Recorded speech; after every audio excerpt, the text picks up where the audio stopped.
Good evening traders, Simon here with your weekly review.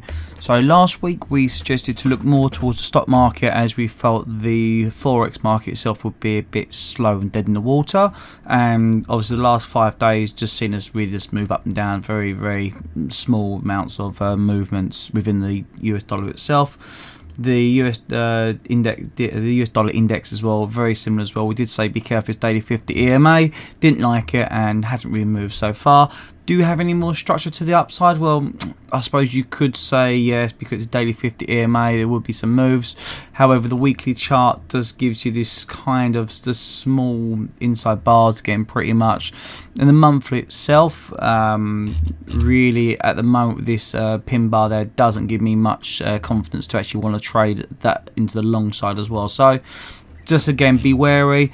I'm still setting my hands for the forex market itself, so we're going from there.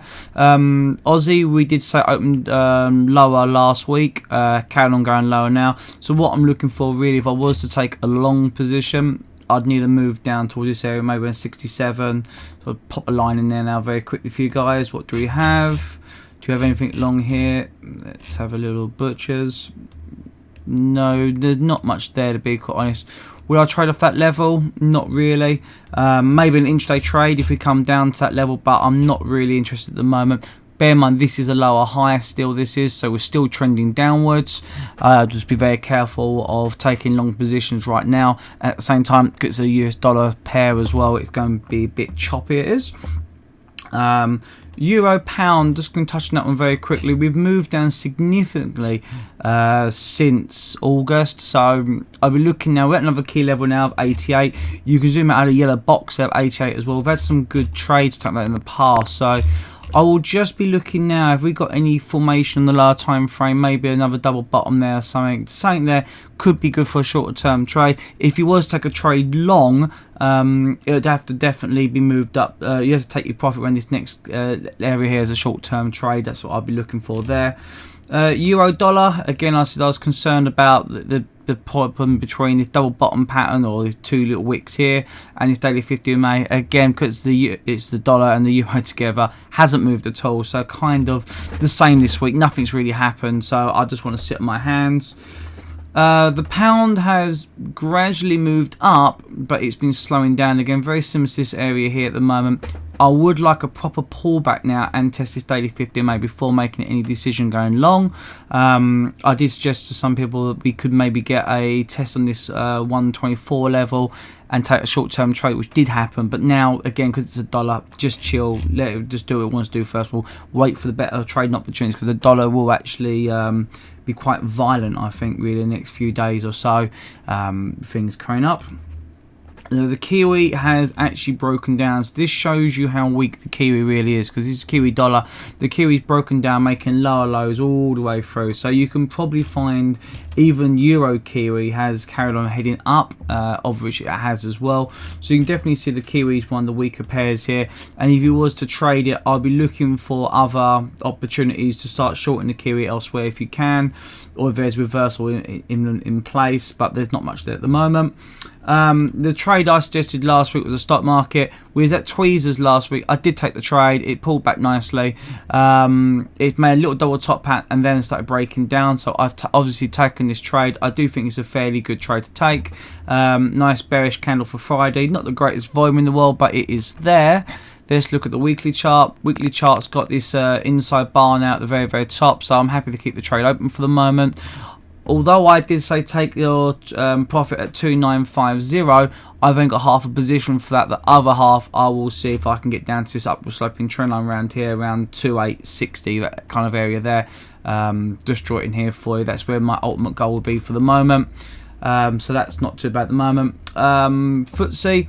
This is a very strange one. You've tested daily 50 EMA. We've come up, come down. We still can't break above it properly. Lots of high testing on wicks. It doesn't give me much confidence to actually really go long here at the moment. However, I wouldn't want to go short because of what's happened, how we have actually come and tested it a little bit and chopped around. So realistically, in all fairness, if you can get a head and shoulder pattern forming here, something like this, the double top in the head there it would be, then you come up here like that, that would be quite nice. So you can get your trade short here That'd be nice to see that way there. That's why I envision could happen. So I'll just wait to see what happens there. I'm not particularly interested at the moment.